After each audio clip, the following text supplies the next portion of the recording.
Good morning, everyone. Welcome to our annual Remembrance Day service.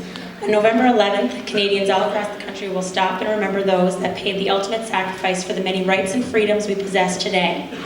Today, on November 6th, we as a Westisle community will be taking a moment to pause and reflect on the many brave men and women that participated and continue to participate in conflicts throughout the world. At this time, I would ask that you stand as our cadets lead the processional with our valued veterans and special guests. Please remain standing with the playing of O Canada, God Save the Queen.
It's just another day, not too different from any other, except for one difference.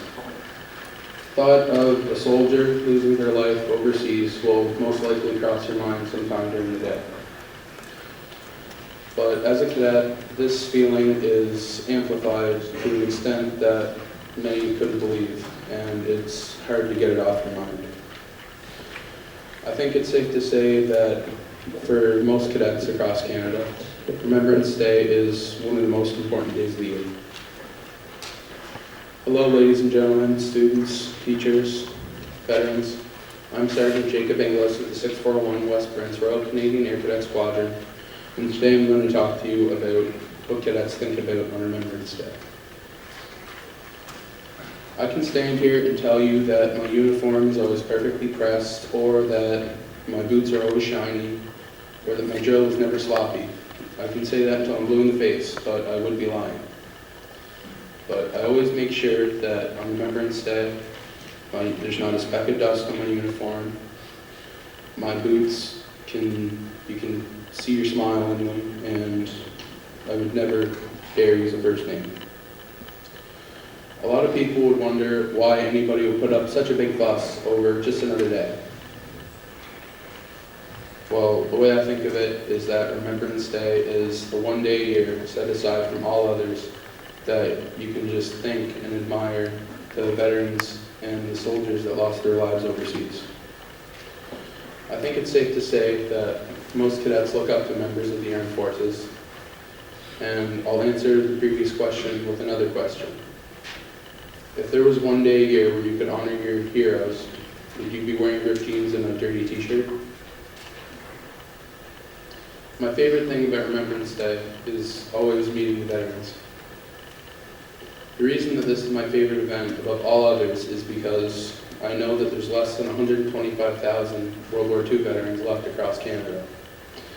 And at a rate of about 50 passing every day, I'm scared that once the weathered faces of our vets and the dress uniforms brought out once a year slowly start to disappear, that the crowds gathering in remembrance will also. When I look at a veteran, I see an example of how every young person should try to live their life, fighting for the freedoms and what we believe in. If veterans hadn't taken charge those many years ago and gone overseas and fought for our rights and our freedoms, Canada would be a very different place. Veterans are also great reminders of how bravery and hope will always triumph over bad and will always prosper into something bigger and better. Without the hope and the bravery that the the veterans showed overseas, the Allies it would have been impossible for them to win the war, and we would all be speaking German. The final thing that always inevitably crosses my mind on Remembrance Day is my great-grandfather, Ben Thacker. My great-grandfather fought in World War II back in the UK with the Lancashire Fusiliers. He was stationed in Malta during most of the war, and in 1945 he was sent back to England because he caught grenade shrapnel in his back.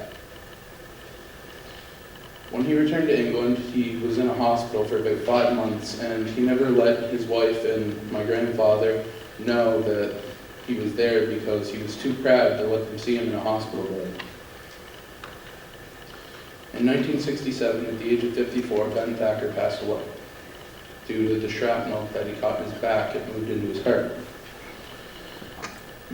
Ben Thacker always knew that this would be the way that he would die. And because of that, he lived every day like it was his last. When you live your life like that, you tend to live a very prosperous life.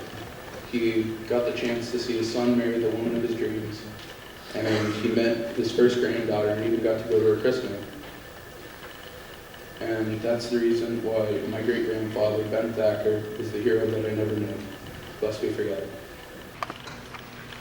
In Flanders Fields by Lieutenant Colonel John Gray. In Flanders Fields, the poppies blow, between the crosses, row on row, that mark our place, and in the sky, the larks still bravely singing fly, scarce heard amid the guns below.